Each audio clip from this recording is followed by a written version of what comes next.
Okay, we're out at 2810 West 10th Street in Boulder, Colorado.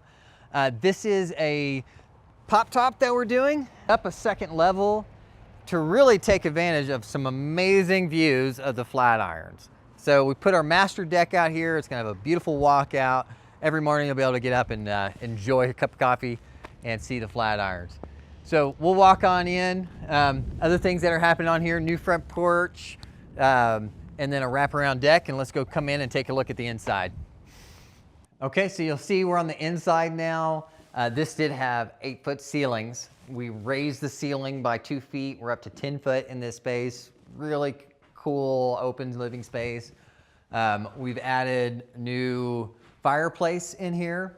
Along the back wall is the old fireplace and stone wall. We call that the truth wall, where you show a little bit of the historic features. So, you know, that'll still be framed out. We'll show some of that old stone in here. I like to do a big open bar, kind of family sitting style. I find no matter what you do, you always end up hanging around the kitchen. So I like to make a really cool kitchen. And then across the back, we're gonna open up, do a folding wall. So this will accordion across to one side, and then you'll have another great space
I mean, just peek in this thing. It's enormous. It's like you I can thought have you a were gonna whole say loft